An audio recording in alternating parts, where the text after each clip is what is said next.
Well, it's the evening of December 3rd, 2017.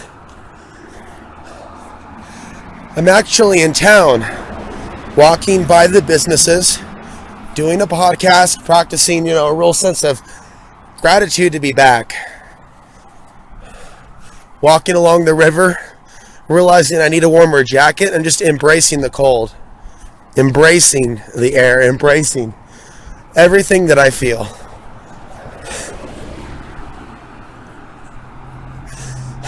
In a town in which I've tried to not even show my face. To reach the point where I'm at now, to where I'm no longer afraid to do that. I don't get everything that I want, but I've got what I need. Pausing here to look at some art. But yeah, I'm really grateful to be in this part of Colorado. Taking a walk, looking at the Christmas neon lights. Something else that I was going to mention.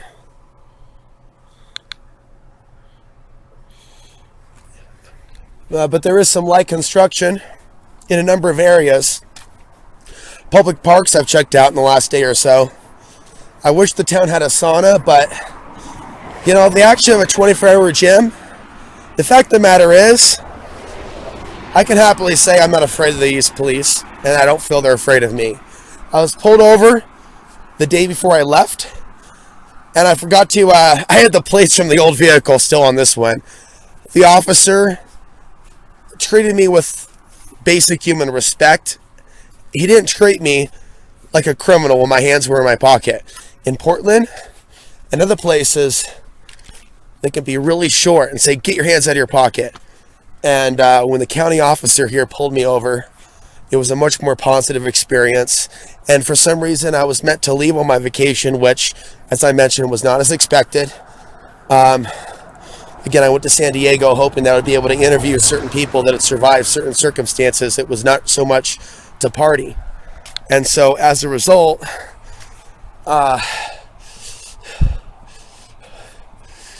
there wasn't a lot of backup planning.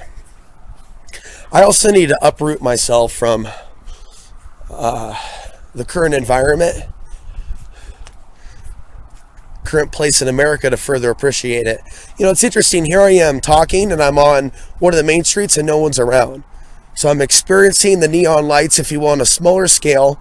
There's a part of me seeking to find my grounding, the right place to wash dishes here in town. That would be great over the winter. And I'm going to be applying slowly and to be in a positive space the day I do it. I'm walking here by another coffee shop, very quiet outside. There's a new coffee shop that's opened, and I might be buying a cup of coffee there. Something about a new coffee shop in a town where not a lot changes, it seems like it leaves a little room open, a little less territorialism. Some people come to the same coffee shop every day, same time, and they expect to have their table. One day I was sitting at a certain table, and the fact of the matter is I'm an outsider, and I could sit there and go anywhere. But is that really the most enjoyable thing? So it's really a matter of finding the right place, maybe even the right job, even a graveyard. As I actually walk, I'm walking by a motel. Would I be down to work overnight at one of these places? I would.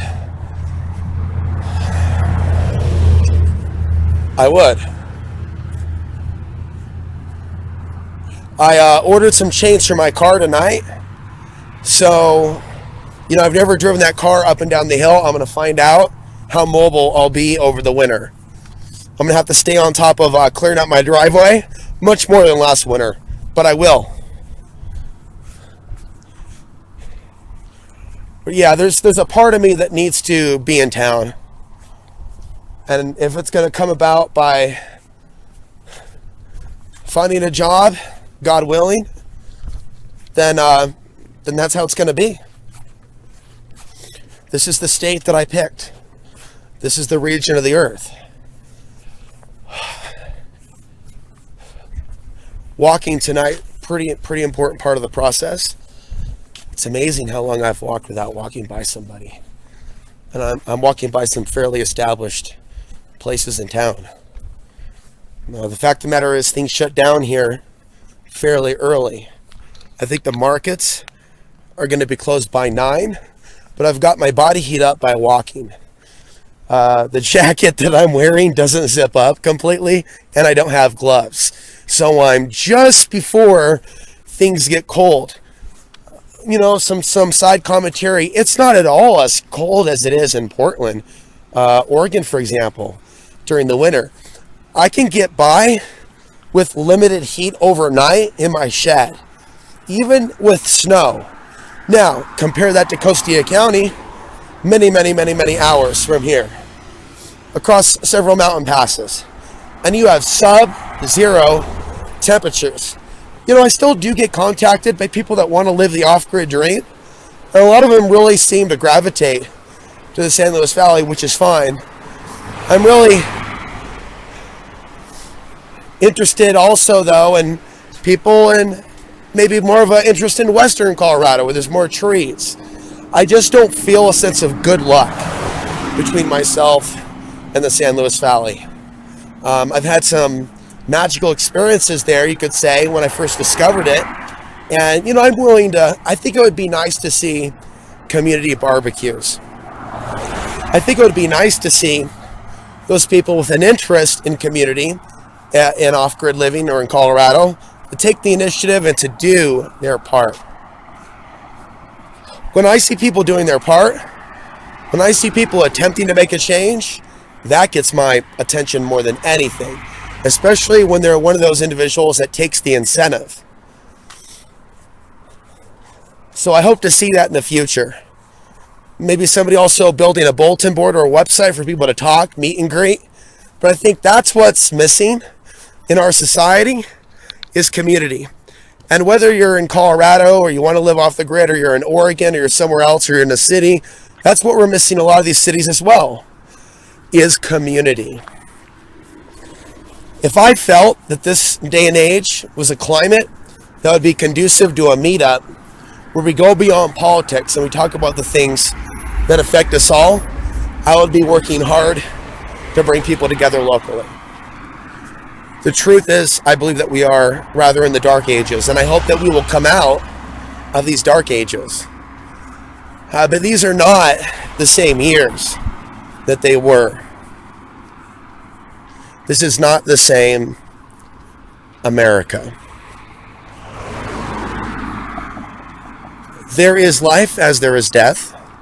So as we see the death of certain systems and cycles, we also see the birth of new ideas, the planting of a seed which can grow to a mighty oak tree. I see a Chinese restaurant open to my left. So here I've been living here in this region. I'm going to turn around up here for well over, let's see, it'll be about a year and a half. Yeah, this is the first time I've actually done a walk and talk. And it doesn't look out of the ordinary because I have my headphones on, listening to the Tron soundtrack, by the way, by Daft Punk.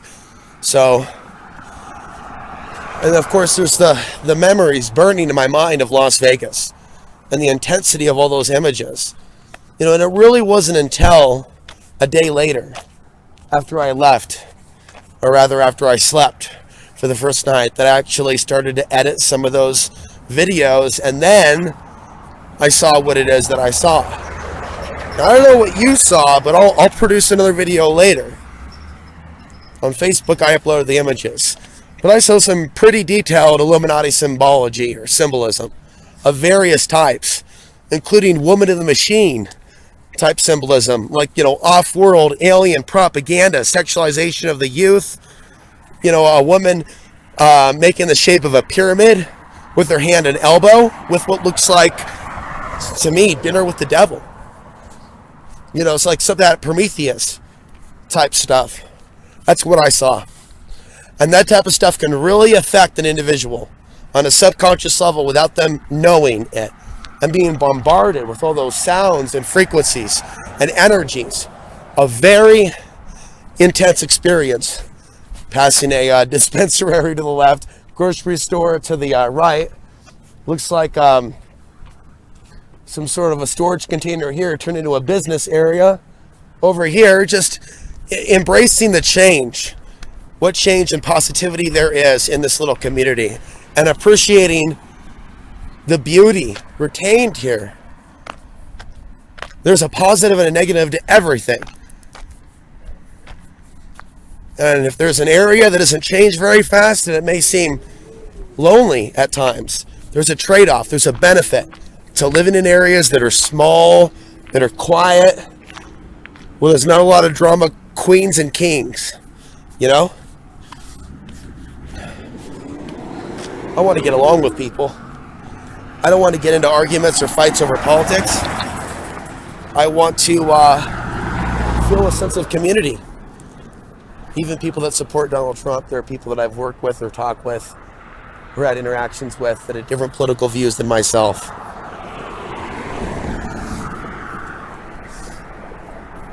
In a day and age where a lot of people are acting like children, it impresses me when someone's an adult and recognizes the things that are important.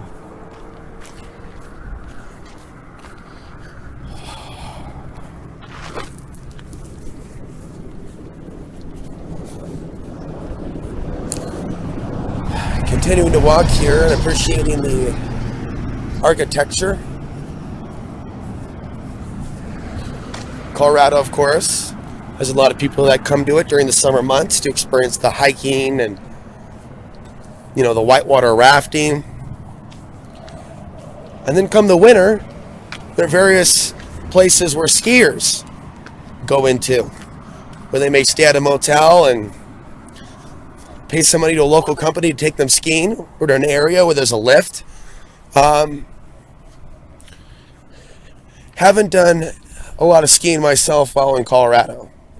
Actually, there actually isn't a time in which I can recall even snowboarding, but being from Oregon, where there's a lot of people that go up to Mount Hood for snowboarding, skiing, staying in the cabins, other things. I've done hiking in the Mount Hood area. It was actually in 2007, 2008 that I started getting more into the grab and go pack. Also gave some thought into, you know, some high endurance training at some point where I did camp overnight with a tent. So basically a winter tent and a winter sleeping bag. So some of that stuff I haven't done yet, and that would be good to do at some point.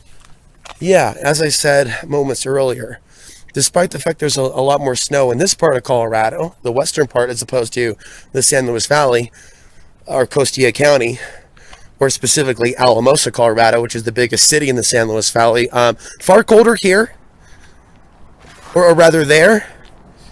Here, again, certain winter survival tactics might be a little easier in some cases. And I did notice that there were a lot of homeless in Grand Junction, Colorado. A lot of homeless men. So I don't know what it is about that area specifically. I think it is the third largest city. I think it's a Mormon town.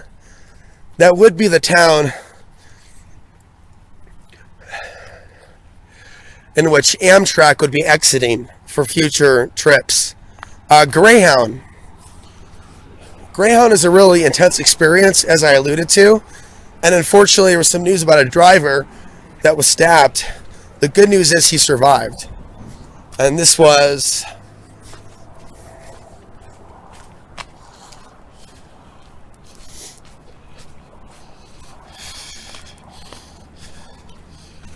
it was Wednesday night, so I was coming back to Colorado Wednesday night on one of the private charter lines leaving Grand Junction, and I saw the news, I think the next day, that somebody leaving, and the driver was already behind plexiglass, but the driver was leaving the Portland area, and that's a very bad station, the downtown station. And it was already a bad place where they stopped, or wherever the driver was stabbed, which was Troutdale, which is a suburb of Portland. Very sad, but Here's what was weird about the whole thing. I was lucky to get back when I did. When we left Vegas, which is a really rough Greyhound station, the staff there, and I don't promote racism to black people, but the African American staff at Greyhound in some cases are really, cruel. And I don't even know how deep I want to get into that. Of course, certain minorities can be really cruel to whites, absolutely, when they're put into a position of power. And I've seen it up close. And I've been put in the same box as well. Everybody behind the red line. You will these. And I was just watching videos on Greyhound before I came down tonight. Just so grateful to be back. Angry black drivers threatening their passengers. It's not just, it's other drivers as well and staff. I'm just highlighting what I also experienced several times. The same stuff others are talking about. Whether it's racist motivation or not. But I'm lucky to get back when I did. I was told by one driver who claimed to be with the feds. She said 847 drivers were MIA. Now, mind you, this is the night before the news about the stabbing out of Portland. And we're being told literally by a driver how lucky we are to be getting out of there, how we don't know if we have a driver at the next town up. That was the big question, whether or not we would actually have a driver. So, it turns out we did, and it turns out we were on time. But had we not have a driver, had we been delayed for several hours, I would have been stuck for 24 hours to get back to my destination. 24 full hours if it would have came down to a driver being late for more than a few hours. Now, there were late drivers on the way in. And I saw the driver that was late when we got to the destination in Vegas the first time. She blamed the other driver. If you watch the YouTube video, she was the one cursing Jesus for the family member passing away. And I'm thinking, hey, I didn't know that Jesus was also the Grim Reaper lady. I don't know what Jesus had anything. So when you take Greyhound, you deal with some weird energies. And you sit next to people and there's a lot of drug running. There are people that are running all types of drugs. We're not talking like a little bit of personal blood. We're talking about some serious stuff. Sometimes it's not just their body odor, they're masking when you're smelling that cologne. So, because someone's a Greyhound driver, they're considered a suspect and they're talked to like a suspect. And when you combine that with sleep deprivation, and you get off a bus and you're being yelled at by angry staff members, get behind the red line, and they're yelling and they're enjoying their position of being able to yell, that's messed up. They could be in a situation where they say, where's your ticket for your baggage? And you can be like, what do you mean? No one told me I had to get the last second. Someone like me could be running to the desk in Vegas to get a proper ticket for their baggage that they're going to put under the bus, not the carry-on. So I'm lucky that things didn't turn out really bad. Did I get sick? Do I suspect this is even bronchitis? Again, I did meet Jared, and Jared did have bronchitis. I hope to get over that. But for now, I'm going with the moment and not isolating inside the little shed. And I have been walking with probably only 1 to 5 people hearing me. One person across the street. Kind of doing a loop. And again, it's kind of like a Norman Rockwell type of a vibe in this town with Christmas coming up. There's a part of me that appreciates that. Kind of like being home for Christmas, even though I have no family here. But just being home where it's safe. So looking at the neon lights, the small town that doesn't want to grow too fast, but is going to grow regardless of whether locals want that or not. And hoping to see the best. And hoping to grow as a person as I continue to live here, year after year after year. And there may be times in which I develop friendships with others, maybe some of you, and I go visit or travel to other places in America. I would like to have a more sophisticated level of travel in my future. And I feel a little more confident to a certain degree. Again, there's certain things I haven't done. Serious focused hiking and backpacking is one of those things. So I'm already in the area for that. Winter sports, we covered that. I have no experience. Also in the area for that. Amtrak and taking Amtrak to some of America's most notable places, and knowing that I do have an appreciation for Victorian architecture, European architecture, old American cities that have maintained their integrity. I want to see that, absolutely. Go places classy, even work in nice restaurants again. And, I'll probably, when the time is right and the place feels right, forget about a particular hotel, but I'll apply in town again. And even if I don't get hired, I'll still put out the applications. I'd like to do more things with my time other than sit home and look at the internet. You know what I mean? I mean that when I say what you put in your mind, what you watch, is as important as what you put in your body or what you eat. So keeping that in context here, look at the little art gallery here, and looks like they have an oxygen bar. Yeah, of course, we're turning to a higher elevation from sea level. Holiday lights to the left and the right.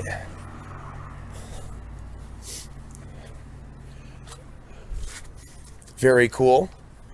And the time is starting to feel right for a pet. I'm kind of waiting for that to be gifted, if you will. You know what I mean? At the right moment. I'm not going to go out and seek the pet. There's also situations where, I had a friend back in Portland. He had a pet that ended up showing up one day, and he fed the cat, and the cat hung around. So right now I don't have that going on, but what I do have is a situation where there's a neighbor cat that'll come. Even tonight it came, and it was a black cat. So there might be two cats that come and visit, or it just looks black at night.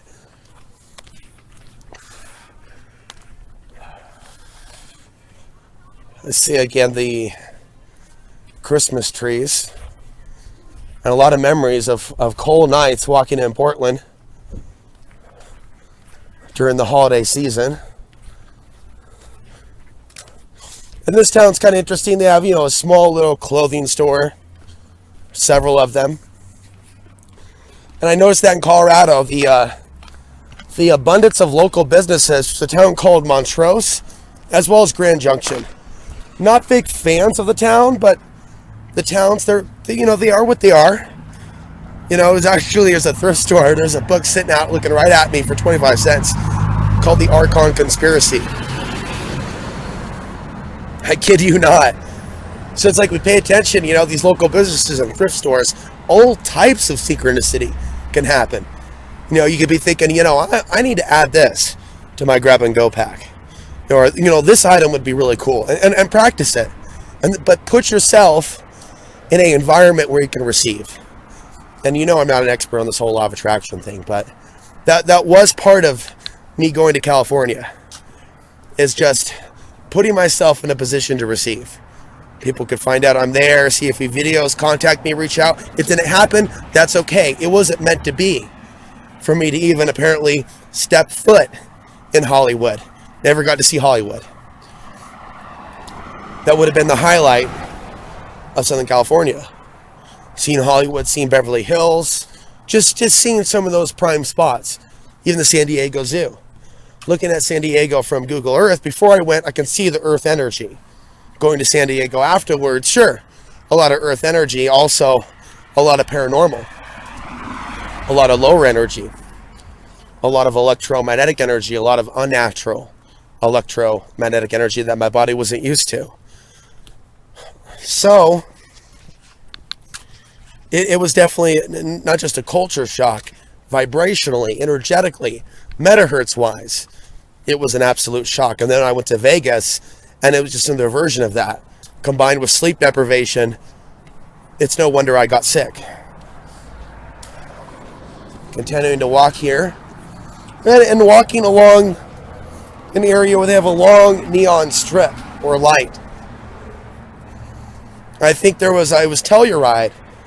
I grabbed a magazine, one of the towns we passed through, and they're one of the first towns to have electricity in the United States, if not the first. So they were pioneers in laying out some of the first lights in Colorado.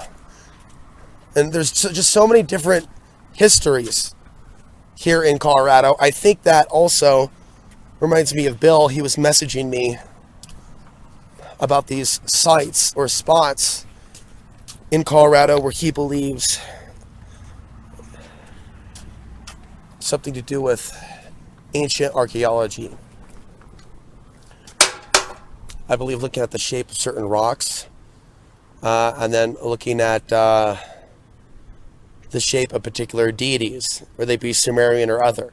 I think that's where he was going with some of his messages. And I have actually given a fair amount of thought to the idea that Colorado, whether it be this part or Costilla County or the San Luis Valley, these are regions where a very long time ago some ancient things may have taken place. Obviously very different terrain, which the geological records might show that there was water here at one point. There's also a very interesting history of the Anasazi Indians or Native Americans. There's various histories of, say, the last few hundred years, but Anasazi, we're going back 1,000 years. And so stuff regarding the Four Corners, Arizona, other states, that's something that I'd like to learn more of. Continuing to walk, passing by the main area, and again, only seeing one police officer, and that was just down, just doing his routine, looking around for signs of life, to the left, to the right, in a town that going from the towns that never sleep, if you will, to the town that goes to sleep real early. You know, the kind of place so free of the electric grid, at least where I live, off the grid, for a guy like me will wake up at 3 o'clock in the morning, 4 o'clock in the morning, you know, and not being even near Wi-Fi. Like literally when the computer goes off, the internet of course is off, and I'm not running Wi-Fi, it's all straight Ethernet. So sometimes we don't know the things that we have until they're taken away or we're outpriced, things of that nature. And so these are lessons in life that I've chosen to think about, contemplate. Continuing to walk here. So I'm actually going to bring this to a conclusion at the moment. Perhaps I'll be back later. But it was good not only getting out and about, but bringing you this podcast while walking, after I've actually been living in this county for a significant period of time, at least a year and a half. It's like breaking ground in the first audio recording. Sure, it's a town where nobody knows my name, but isn't that the point? Isn't that beautiful? Walking and walking, and nobody within earshot of this podcast. There's something to behold in this moment, in this land before time.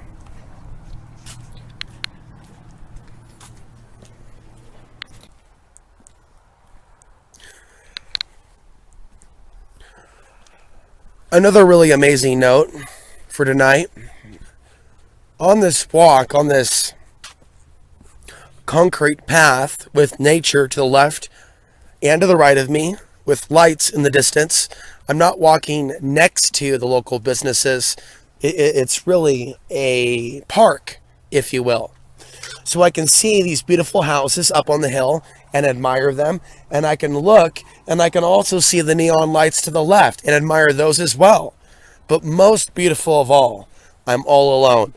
I've passed by several park benches. There are no homeless on those park benches.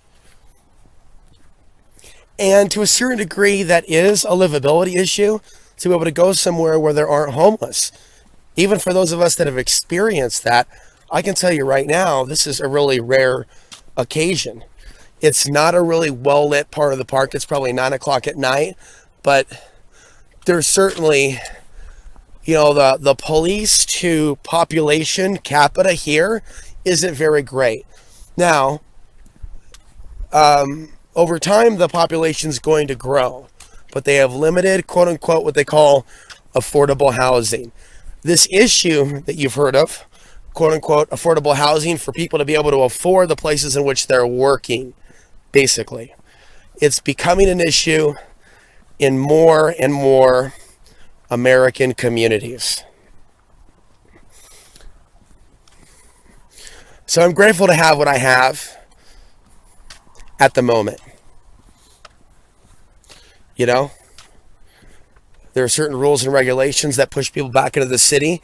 There is a bunch of smart growth programming going on out there with various cities, and there could be some positive aspects of it, of using space wisely. And then there's, of course, some aspects of it that aren't so mindful. I would like to see society act in a more conscious manner, however, and more humane. We could see allegedly how it's caught up with the times, certain states legalizing marijuana. Even those of us, though, we can have conspiratorial views and we wonder, well, why is that? Maybe they just want the society drugged and in a stupor. Even if we have no problem with marijuana, well, we're looking at it from another perspective. That's how I do. But can society become more conscious to overturn some of its rules and regulations to where people can live more in harmony and peace and within their means? And we're honestly talking about a healthier life. Lifestyles, where we're healthier men and women that live longer lives, that are eating better food. And this internet thing is a new thing, but we got to be careful with it.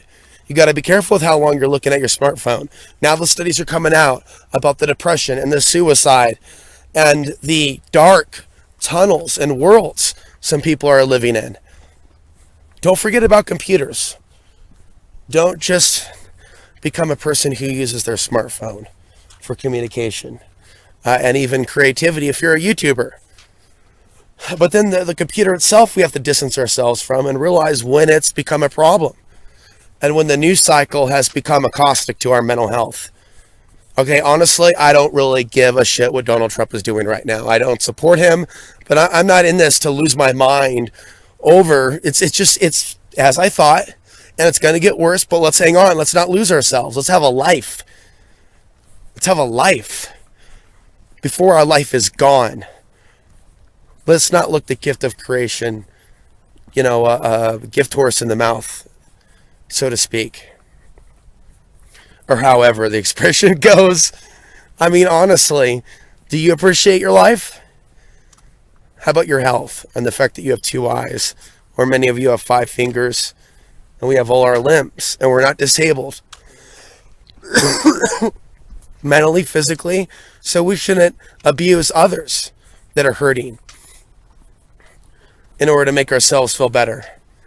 If we're feeling a little emotionally disabled and spiritually disabled, we can fix that. But if we have our 2 legs and our arms and certain things, there's a lot to be grateful for that other people just don't have. The worst thing that we can do, I'm going to turn back and start walking this way, is to wish harm on others that have done nothing to us at any time for any reason, and to judge innocence and to deem innocence based on some box to basically a life of turmoil and pain because we fear them. Remember, they're doing something to America for a reason, to demonize the American man, the American woman. And the only way they can get through that type of agenda is to take away our morality and our compassion for others. And that's why we've seen the things that we've seen the last few years. And as I pass another park bench right here without a homeless person on it, where I know for a fact there's a place in America that's colder than this place in which I walk tonight. Whether we talk about Las Vegas, Nevada, or we talk about Portland, Oregon, I know these places to be colder places. Alamosa, Colorado. Places in which people freeze to death. It's a blessing to be able to have escaped such bondage. It's a blessing to sit here also in this moment of time and declare my independence. Declare my independence from other people. To declare my independence from needing to make more than a certain amount per month. For my mind to be free to explore whatever it is that it needs to explore. And as I drove in and I saw the 24-hour gym, there's a 24-hour gym here, I thought to myself, maybe that's what's calling me. Not necessarily full-time work, not necessarily travel somewhere else, but getting off my land, getting in that vehicle and driving. Getting that extra 1,000 feet of oxygen, pumping iron at the gym, eating good food, riding at the coffee shop, exploring my local park, loving this community for what it is. Exactly as it is. When I look closer, I also look at their high-speed internet at the library. This is like a micro paradise compared to other places in America. There are worse things out there to experience than loneliness. And at least I have one friend, and I think about all she's done for me and how she deserves more than a few dinners. And I think that would be really healing to do. Sometime this winter, to go out and have a nice dinner on me.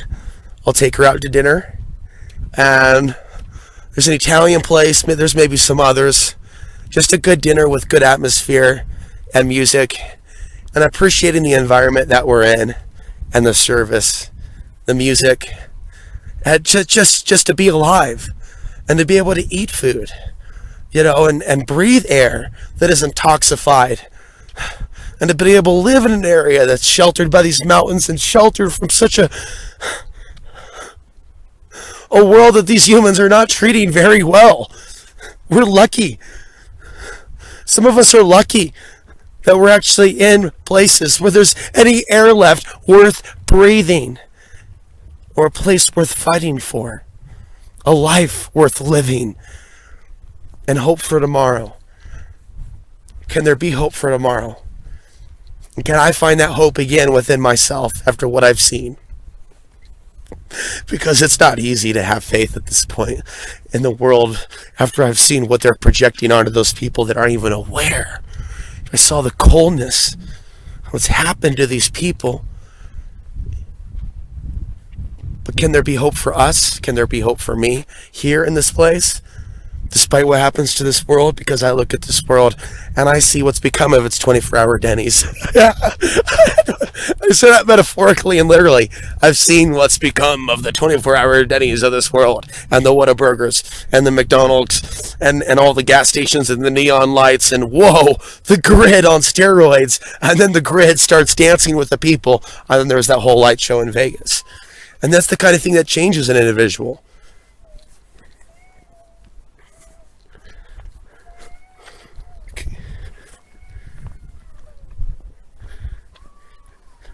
And I've rarely had it this peaceful.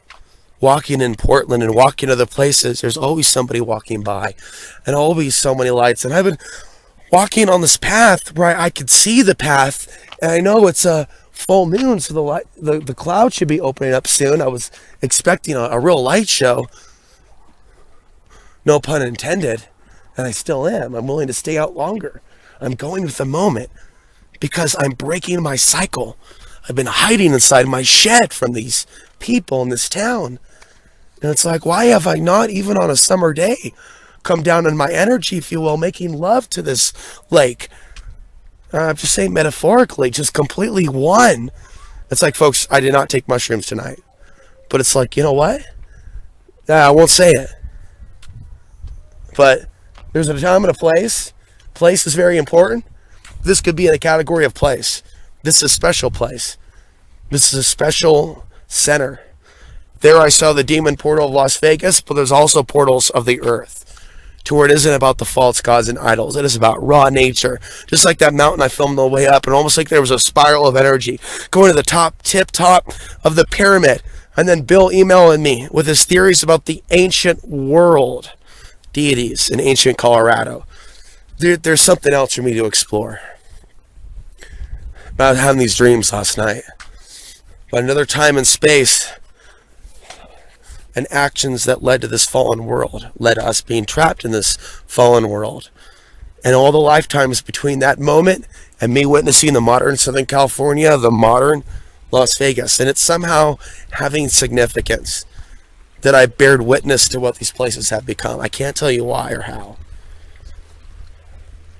but I can tell you that it had a sense of significance and it had a sense of return, whether it be a sense of shame or a sense of something. This is what has become of this world today. These are the fallen cities. These are the dense population centers. These are the Archon breeding centers. This is what it is. Witness and observe.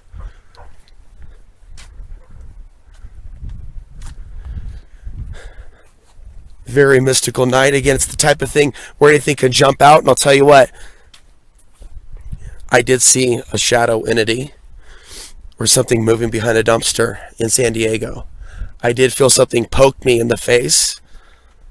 And we're talking about an entity. When I was at a very old part of Vegas, look up the history of the oldest hotel, Biff's Hotel, the Plaza. It was there in the 24-hour McDonald's that I sat. And I told you that I didn't cry super hard, like loud. I just teared up and just felt that pain. But it wasn't just me. It was feeling the pain of that area, of that dimension, that time-space reality. And all the vampires. There could have been hundreds of spirits and entities just waiting for the next sad man to torture or to feed off his energy. And I felt just that I was in a very fallen place. I'll pause here by the river. A very sad place. And my shields were down. I was hurting. And I was poked. And I became aware. I even talked with a security guard briefly for a moment. And he told me not to show such fear. But I said, hey man, this is not easy to deal with.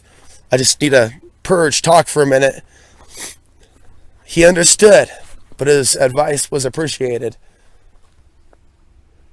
And when you're in those situations, when you're traveling and you're sleep deprived, it's important to hold up your energy or bad stuff can happen.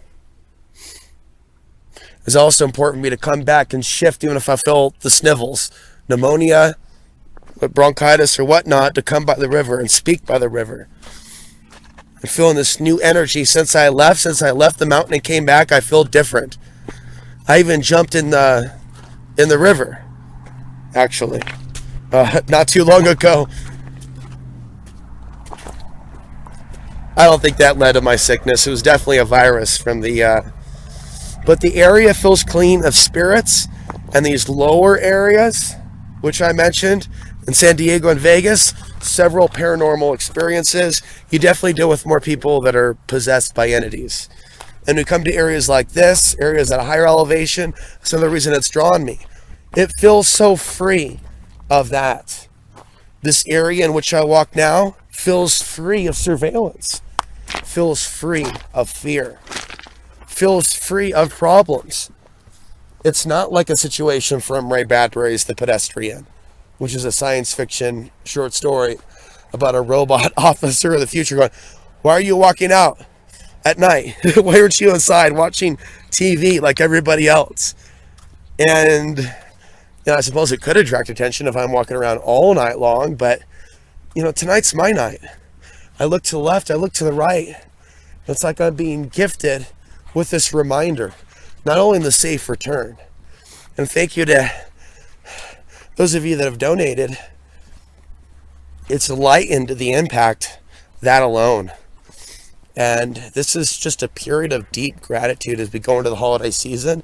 And I think that's the energetic space that you guys need me to be in as I come out swinging with the next level of information. We're going to hit pause.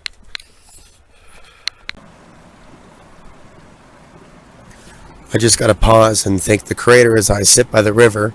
I have no idea what time it is, and I've had barely any visitors, people coming across the particular area in which I've been resting by the water. Excuse me. And I feel so at peace, and my hair is wet as I dry off. It was a real gift. And not being in an area where there's a lot of police that are, a car pulled up, SUV. That's what I want to talk about. In the city, there's a lot of paranoia.